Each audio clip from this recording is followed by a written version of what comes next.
আল্লাহ আমার রব, এই রবি আমার সব। দামে দামে তন মনে তারি অনুভব। তোমার দুনিয়াতে আমি যেদিকে তাকাই, অথই নিয়ামতে ডুবে আছি সবাই। পাক পাখালির গানে শুনি তসবি কলো রব, তসবি কলো রব। আল্লাহ আমার রব, এই রবি আমার সব। আসসালামু আলাইকুম প্রিয় দর্শক, আপনারা যারা দেশে আছেন প্রবাসে, সবাইকে অনেক অনেক প্রীতি ও শুভেচ্ছা। শুরু হলো আপনাদের প্রশ্ন নিয়ে আপনাদের এই প্রিয় অনুষ্ঠান আপনার জিজ্ঞাসা। আপনাদের সাথে আছে আমি জয়নুল আবেদিন আজাদ।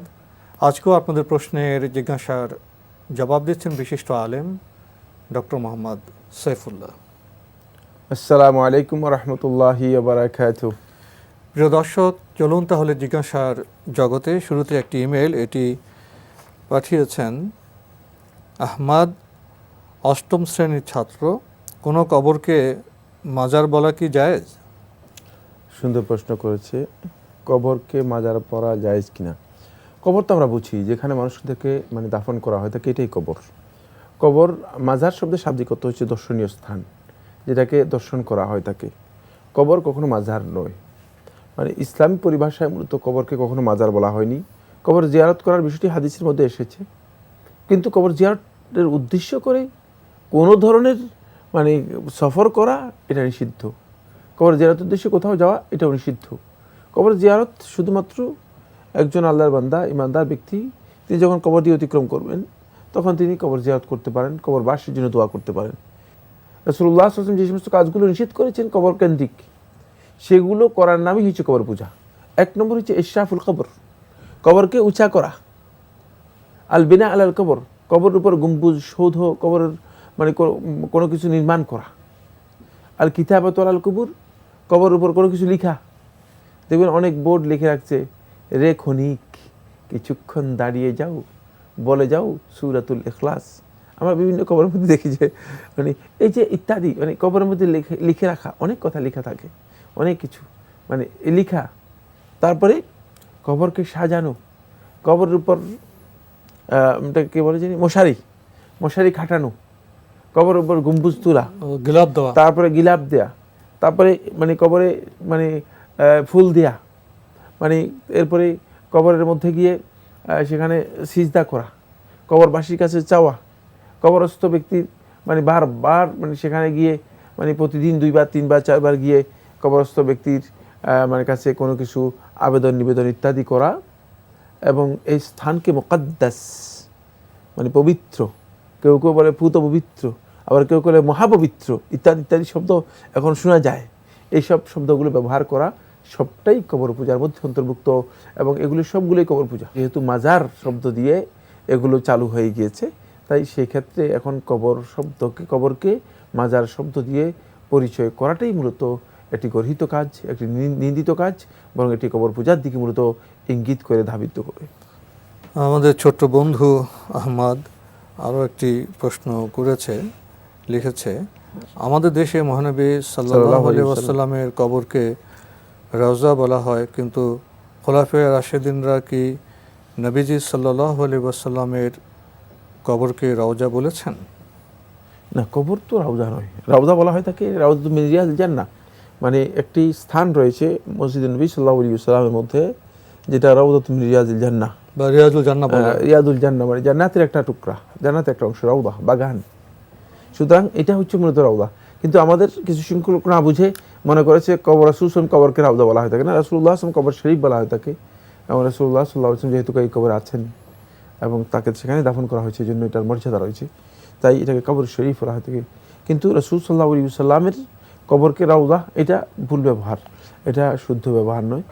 এই ধরনের ব্যবহার মূলত সালফে সালেহিনের আমল থেকে অথবা সাহাবীদের সময় থেকে পরিচিত নয়।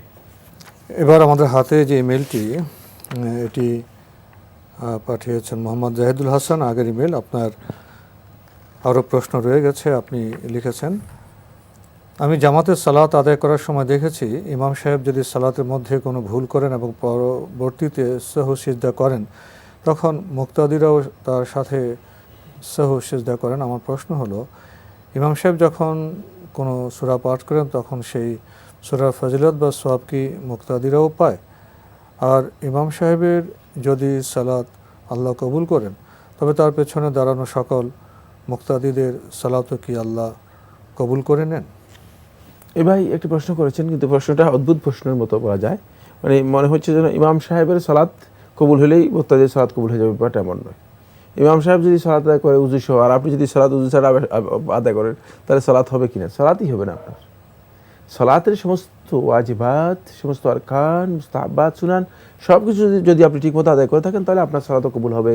আর ইমাম সাহেবের সালাত কবুল না হলেও, ইমাম সাহেবের সালাত কবুল নাও হইতে পারে, কিন্তু আপনার সালাত কবুল হবে। এই জন্য ইমাম সাহেবের সালাত আর মুক্তাদির সালাত কিন্তু সম্পূর্ণ পৃথক পৃথক সালাত। প্রত্যেক, শুধুমাত্র ইমাম সাহেবকে একটি দায়িত্ব দেওয়া হয়েছে, ইন্নামা জুইলাল ইমামু লিইউতাম্মা বিহি। শুধু ইমাম নিয়োগ দেওয়া হয়েছে যাতে অনুসরণ করার জন্য। ফাইযা রাকা'a ফারকা'উ, যখন রুকু করবে তোমরা রুকু করবে, ওয়াইযা সাজাদা ফাসজুদু, যখন সিজদা করবে তখন সিজদা করবে। মানে ইমাম সাহেবের সাথে মূলত অনুসরণ করার জন্য ইমামকে দায়িত্ব দেওয়া হয়েছে। বাকি প্রত্যেকটা ক্ষেত্রেই মুক্তাদি, মানে সবগুলো আরকান এবং আহকাম মুক্তাদিকে অবশ্যই পালন করতে হবে। ইমাম সাহেব রুকু করলে আপনি রুকু করলেন না, তাহলে আপনার নামাজ হবে কিনা? হবে না। ইমাম সাহেব সিজদায় গেলেও আপনি সিজদায় ঘুমাই গেলেন, সিজদা করলেন না, উঠে চলে আসলেন, তাহলে আপনার সালাত হবে না। তাই মানে মূলত সালাতের প্রত্যেকটি ক্ষেত্রেই ইমাম সাহেব যা করবেন মুক্তাদিও তাই করতে হবে। কোনো ক্ষেত্রে ইমাম সাহেব মানে যেটা করবেন মুক্তাদি সেটা যদি মানে রুকন হয় না করে, তাহলে কিন্তু সালাতই হবে না। আর যদি ওয়াজিব ইচ্ছাকৃতভাবে তরক করেন তাহলে সালাত হবে না। আর যদি কোনো কারণে ইমাম সাহেবের কোনো ভুল হয়, তাহলে মুক্তাদিদের সকলের ভুল হিসেবে গণ্য হবে, যেহেতু ইমাম সাহেব মানে ভুলের জন্য ইমাম সাহেবকে সাজদাও দিতে হবে, মুক্তাদিরা অবশ্যই তাকে অনুসরণ করতে হবে, অনুসরণ করাটা বাধ্যতামূলক। তাই সেক্ষেত্রে ইমাম সাহেবের ভুলটা কিন্তু মুক্তাদির ভুল নয়, কিন্তু ইমাম সাহেব যেহেতু সাজদাও দিতে হবে, তাই অবশ্যই ইমাম সাহেবকে মুক্তাদিরা সবাই অনুসরণ করবে এই ভুলের কারণে। ভাই জাহিদুল হাসান, আপনি সবশেষে লিখেছেন, আমি শুনেছি যে হজরত ঈসা আলাইহিস সালাম আবার পৃথিবীতে আসবেন এবং তিনি মৃত্যুবরণ করার পর তাকে রাসূল সাল্লাল্লাহু আলাইহি ওয়াসাল্লামের পাশে দাফন করা হবে। এই কথা কতটুকু সত্য?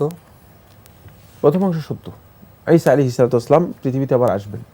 ঈসা আলাইহিস সালামের আগমনটুকু আল্লাহ সুবহানাহু ওয়া তাআলা মানে তার রাসূলের মাধ্যমে আমাদেরকে জানিয়েছেন যে ঈসা আলাইহিস সালাম আবার আসবেন এবং পৃথিবীতে তিনি মানে আবার সুন্দর আদল ইনসাফ প্রতিষ্ঠা করবেন। এবং খ্রিস্টানরা যে সমস্ত বিকৃত রুচির কাজগুলো নিজেদের মধ্যে চালু করে দিয়েছিল, যেমন মদ ও মাদকতার সাথে সম্পৃক্তি, তারপরে শূকরের গোশত ভক্ষণ ইত্যাদি, এগুলোকে ঈসা আলাইহিস সালাম এবং সালিব ক্রুশ যেটা, এগুলোকে ঈসা আলাইহিস সালাম সম্পূর্ণরূপে আবার একেবারে নির্মূল করে দেবেন এবং তার মাধ্যমে গোটা পৃথিবীর মধ্যে আবার শান্তি বিরাজ করবে, মানুষগুলো শান্তির একটা মানে আবহ তৈরি হবে। তারপরে ঈসা আলাইহিস সালামের মৃত্যু হবে। কিন্তু ঈসা আলাইহিস সালামের মৃত্যুর পরে তাকে কি আদৌ রাসূলুল্লাহ সাল্লাল্লাহু আলাইহি ওয়াসাল্লামের সাথে দফন করা হবে কিনা, এই মর্মে কোনো বক্তব্য সহিহ কোনো হাদিসের মধ্যে আসেনি।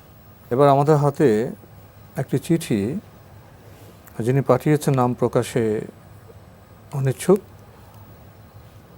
চিঠিটি পাঠানো হয়েছে মৌলভীবাজার থেকে। লিখেছেন, সূরা তাকবীরে তাফসীর পড়ে জানতে পারলাম জাহেলিয়াতের যুগে কন্যা সন্তান জীবন্ত কবর দেওয়া হতো।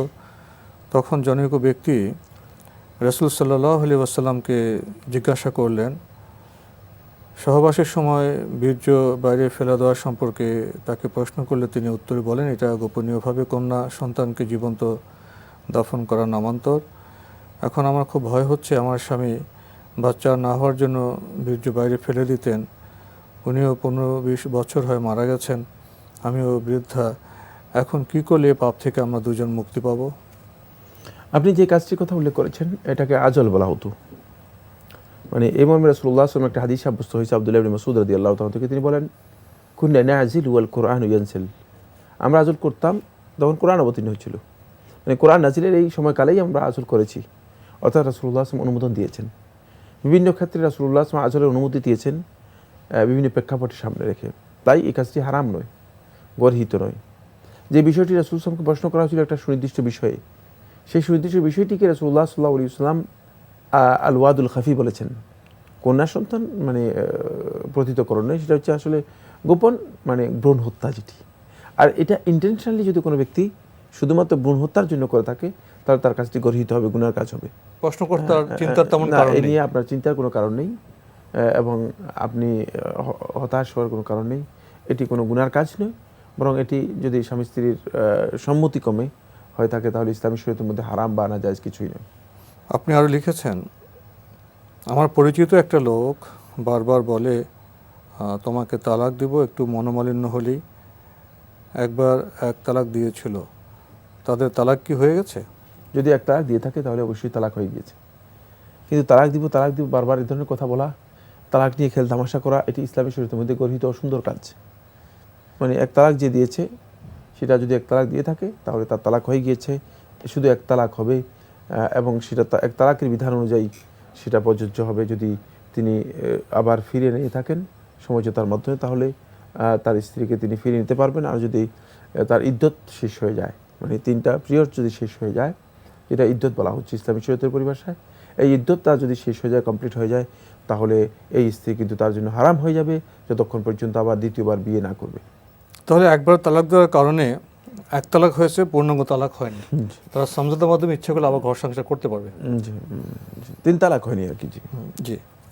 আপনি আরও লিখেছেন, নামাজে এক রাকাত বেশি বা এক রাকাত কমে ভুলে পড়লে সেজদা করলে নামাজ হবে কি? জি, হয়ে যাবে। সেজদা করলে নামাজ হয়ে যাবে।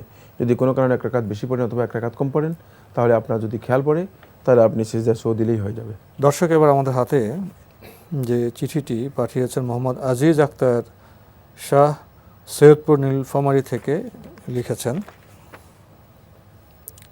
বর্তমানে আমাদের দেশে গ্রাম শহরের মসজিদগুলোতে প্রায় দেখা যায় বিশুদ্ধ হাদিসের কিতাবের উপর চর্চা না করে বিশেষ কিছু কিতাবের উপর আলোচনা করা হয়, যা গবেষণা করলে বা কিতাব খুললে দেখা যায় সেই হাদিসের সঙ্গে উক্ত আলোচনা বিরোধপূর্ণ বা বিরোধী।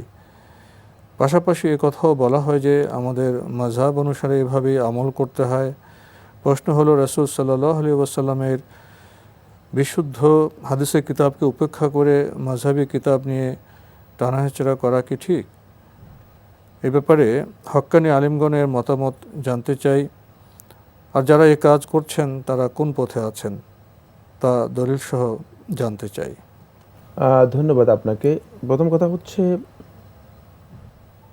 দঈফ বা দুর্বল হাদিস বা জাল বা মিথ্যা হাদিস বা ভিত্তিহীন হাদিস নামে যেগুলো চালিয়ে দেওয়া হচ্ছে রাসূলুল্লাহ সাল্লাল্লাহু আলাইহি ওয়াসাল্লামের নামে, এগুলো রাসূল সাল্লাল্লাহু আলাইহি ওয়াসাল্লামের নামে চালানো উচিত না। হাদিস হিসেবে শুধুমাত্র যেটি সহিহ প্রমাণিত হবে সেটাই গ্রহণযোগ্য, বাকিটা বর্জনীয়। দঈফ হাদিসকে রাসূলুল্লাহ সাল্লাল্লাহু আলাইহি ওয়াসাল্লাম দিকে সম্পর্কিত করাটাই সম্ভাবনাময় এবং গুনার কাজ। সেক্ষেত্রে যদি সহিহ হাদিস পাওয়া যায়, প্রশ্নই আসে না যে দঈফ হাদিস অবলম্বন করবে। সেটি আপনি ইমাম আবু হানিফা রাহমাতুল্লাহির কথা বলেন, ইমাম মালিক রাহমাতুল্লাহির কথা বলেন, ইমাম শাফিঈর কথা বলেন, ইমাম আহমদ বিন হাম্বল রাহমাতুল্লাহির কথা বলেন, বা অন্য কোনো ইমামের কথা বলেন না কেন, কোনো মাযহাবের ইমাম কখনো সহিহ হাদিস পেয়ে দঈফ হাদিসকে গ্রহণ করেছেন এর কেউ দলিল দিতে পারবে না। এটি একেবারেই অবান্তর কথা। সহিহ হাদিস পাওয়ার পরে দঈফ হাদিস দিয়ে দলিল দিয়েছেন, এতে বলতেই পারবে না। দঈফ জাল হাদিস পরবর্তী সময়ে ভুরে ভুরে হয়ে গিয়েছে এবং সেগুলোই মূলত আজকে আমাদের সমাজের মধ্যে বেশি চর্চা হচ্ছে। মাযহাবের নামে চালিয়ে দিলেই তো সেটা দিন না। আগে সাব্যস্ত হয়েছে কিনা এই বক্তব্য ঠিক আছে কিনা সেটাও জানতে হবে। আমাদের মধ্যে আমরা লক্ষ্য করে যাচ্ছি কিছু সংখ্যক আলেম বন্ধু, তারা মনে করে থাকেন যে মানে মাযহাব প্রতিষ্ঠা করার জন্য প্রয়োজনে তিনি নিজে হাদিস তৈরি করবেন, তৈরি করে তারপরে তিনি জাল হাদিস দিয়ে তারপরে চেষ্টা করবেন যে মাযহাব প্রতিষ্ঠা করার জন্য। না, এটি দায়িত্ব নয়। মাযহাবের ইমাম তো আপনাকে দায়িত্ব দিয়ে যায়নি। ইমাম আবু হানিফা রাহমাতুল্লাহি আলাইহি একথা বলে যাননি যে আমার মাযহাব প্রতিষ্ঠা করার জন্য তুমি প্রয়োজনে মিথ্যা, দঈফ, দুর্বল যা আছে, যেখানে যা পাওয়া যায় সেগুলো এনে তুমি আমার মাযহাবকে প্রতিষ্ঠা করার চেষ্টা করো না। এরকমভাবে ইমাম শাফিঈ রাহমাতুল্লাহি বলেন নাই, ইমাম আহমদ বিন হাম্বল রাহমাতুল্লাহি বলেন নাই, কোন ইমাম বলেন নাই। ওনারা প্রত্যেকে তো সহিহ হাদিসের চর্চা করতে চেয়েছেন। তাই সেক্ষেত্রে এই কাজটুকু আমরা যারা করে যাচ্ছি, আমরা ইমামদের ইনস্ট্রাকশন, তাদের নির্দেশনার পরিপন্থী নিজেদের রিজায়াত থেকে, নিজেদের প্রবৃত্তি থেকে, নিজেদের মন গড়া চিন্তাধারা থেকে এগুলো মানুষের উপর চাপিয়ে দেওয়ার জন্য চেষ্টা করতেছি, সেটি শুদ্ধ নয়। আবার আরেকটি বিষয় খুবই স্পষ্ট, সেটা হলো এই মাযহাব কিন্তু তারা দিন হিসেবে বলে যান নাই, এটা অভিমত, অপিনিয়ন, বক্তব্য। সুতরাং কারো বক্তব্য কেউ কথা বলতে পারবে না যে আমার বক্তব্য ফরজ, আমার বক্তব্য অবশ্যই গ্রহণ করতে হবে, অন্যথায় তোমরা হেদায়েত থেকে মাহরুম হয়ে যাবে। এটি না ইমাম আবু হানিফা রাহমাতুল্লাহ বলেছেন, না ইমাম শাফিঈ রাহমাতুল্লাহ বলেছেন, না কোন ইমাম বলেছেন। যে সমস্ত বন্ধুগণ বলতেছেন যে এটা ফরজ, এটাও একটা বিশাল ভুল। এটা ইমামের উপর একটা তহমত, ইমামের নামে একটা মিথ্যাচার। যেটি ইমাম বলেন নাই সেটা আমরা কিভাবে করব? তাই এগুলো খুব সতর্কতা অবলম্বন করতে হবে আমাদেরকে। ইমামগণ তাদের অপিনিয়ন দিয়েছেন, সেক্ষেত্রে যদি আমরা দলিল খুঁজে পাই এবং দলিল যদি সেটাকে সমর্থন করে, ইমামগণ বলেছেন যে সেটাকে তোমরা গ্রহণ করতে পারো, তাও গ্রহণ করতে পারো, দ্যাটস ইউর উইশ, আপনার ইচ্ছা। ইচ্ছা করলে আপনি সেটা গ্রহণ না করে আরেকটা গ্রহণ করতে পারেন, কিন্তু ফরজ নয়, বাধ্যতামূলক নয় যে ফরজ করে দিয়েছি আমি, তাহলে সেখানে বিশাল বিভ্রান্তি আছে। এই জন্য এই কাজগুলো আরও জ্ঞান নিয়ে করতে হবে। এখানে গোড়ামি চলবে না, এখানে বাড়াবাড়ি চলবে না, এখানে মানে অজ্ঞতার স্থান নেই। অজ্ঞতা আসলে তাহলে আপনি মানে সব কিছুকেই মনে করবেন যে দিন, সব কিছুই আপনার কাছে। কারণ অজ্ঞ লোকের কাছে, জাহেলের কাছে আসলে কিছুই মানে তিনি বুঝতে পারবেন না যে আসলে কোনটা হক, কোনটা বাতিল, কোনটা ডান, কোনটা বাম, কোনটা প্রয়োজন, কোনটা প্রয়োজন না। ফলে তিনি হেদায়েত থেকে মাহরুম হয়ে যাবেন। এজন্য এখানে সেটি চলবে না, বরং মানে জ্ঞানের ভিত্তিতে কোরআন হাদিস বুঝে ইমামদের বক্তব্যকে সামনে রেখে কোরআন হাদিসের আলোকে যেটি গ্রহণযোগ্য সেটাকে গ্রহণ করব, আর যেটা বর্জনীয় সেটা আমরা ইমামদেরকে তহমত দেব না, আমরা ইমামদের গালিগালাজ করব না, আমরা সেটাকে বর্জন করব অত্যন্ত মার্জিত সুন্দরভাবে। আমরা সহিহ হাদিসটা গ্রহণ করব, আর ইমামদের ইজতিহাদের জন্য তাদেরকে সম্মান করব, তাদেরকে মর্যাদা দেব। প্রিয় দর্শক, এবার আমাদের হাতে একটি ইমেল, এটি পাঠিয়েছেন আরিফুর রহিম সৌদি আরব থেকে। লিখেছেন, আমার বছরে 1 লক্ষ টাকা জাকাত আসে, কিন্তু আমার আপন এক ভাই অ্যান্ড এক বোন মানসিক প্রতিবন্ধী, পাগল, তাদেরকে আমাকে ভরণ পোষণ চালাতে হয়, যার জন্য আমার প্রতি বছরে প্রায় 6 লক্ষ টাকা খরচ হয়। এখন আমার প্রশ্ন, জাকাত কি আমার জন্য ফরজ হয়েছে? জাকাত যদি ফরজ হয়েছে, জাকাত অবশ্যই দিতে হবে, কিন্তু তিনি ইচ্ছা করলে ওই 1 লক্ষ টাকা জাকাত হিসেবে মানে তাদেরকে দিতে পারেন, মানে প্রতিবন্ধী ভাই এবং বোনদেরকে দিতে পারবেন, তার জন্য জায়েজ রয়েছে, যেহেতু তারা প্রতিবন্ধী, অভাবী, তাদেরকে দিতে পারবেন। কিন্তু জাকাত তো আপনি নিজেই বলতেছেন যে আমার 1 লক্ষ টাকা জাকাত ওয়াজিব। এখানে ওনার বিষয়টা সহজ করে এভাবে যাওয়া যায়, ওনার যদি সম্পদের হিসাব করে উনি 1 লক্ষ টাকা জাকাত দিতে হয়, তাহলে তো উনি ওনার যে প্রতিবন্ধী ভাই বোন আছে সে 1 লক্ষ টাকা প্রথমে উনি জাকাত হিসেবে দিয়ে দিলেন, জাকাত হিসেবে তারপরে এই টাকা তো হচ্ছে না, আরো টাকা দিলেন, ওগুলো তার সাদাকা হিসেবে গ্রহণযোগ্য হবে। তাহলে টাকা নতুন করে আবার 1 লক্ষ টাকা জাকাত দিতে হচ্ছে না। না, জাকাত এখান থেকে খরচ করতে হবে, এখান থেকে মানে হিসাব করতে হবে, ওনার কাজটা হলো হিসাব করে বের করতে হবে। বের না করলে কিন্তু জাকাত আদায় হবে না। মানে বের করে চিহ্নিত করে তারপর টাকাটা বলবে আমি আমার এই জাকাত 1 লক্ষ টাকা ওনাকে দিলাম, আর 5 লক্ষ টাকা সেটা অতিরিক্ত দিলেন সাদাকা হিসেবে। তো আজকে আমাদের এখানে শেষ করতে হচ্ছে। আপনাকে অনেক ধন্যবাদ। আপনাকে অসংখ্য ধন্যবাদ। প্রিয় দর্শক, ইসলামের বিধানগুলো উপলব্ধি করলে আমরা নির্দিষ্ট কাজে নির্দিষ্ট বিষয়টা চিহ্নিত করতে পারবো, তাহলে আমাদের ইবাদতটা সঠিক হবে। আমরা ভিন্ন কোনো ঝামেলায় আর পড়ব না ইনশাল্লাহ। চিঠি লিখুন, প্রশ্ন পাঠান আমাদের ঠিকানায়। পরিচালক আপনার জিজ্ঞাসা, এনটিভি, বিএসসি ভবন, 7ম তলা, 102 কাজী নজরুল ইসলাম এভিনিউ, কারওয়ান বাজার, ঢাকা 1215। আপনারা ইমেলও করতে পারেন। আমাদের ইমেল অ্যাড্রেস আপনার জিজ্ঞাসা @ntvbd.com। প্রিয় দর্শক, আপনারা আমাদের এই অনুষ্ঠান এনটিভি অনলাইনেও দেখতে পারবেন। ভিজিট করুন www.ntvbd.com। দর্শক, আপনারা সবাই নিরাপদে থাকুন শান্তিতে। আসসালামু আলাইকুম। রবি আমার সব, দামে দামে তন মনে তারি অনুভব। তোমার দুনিয়াতে আমি যেদিকে তাকাই, অথই নিয়ামতে ডুবে আছি সবাই। পাক পাখালির গানে শুনি তসবিহ কলরব, তসবিহ কলরব।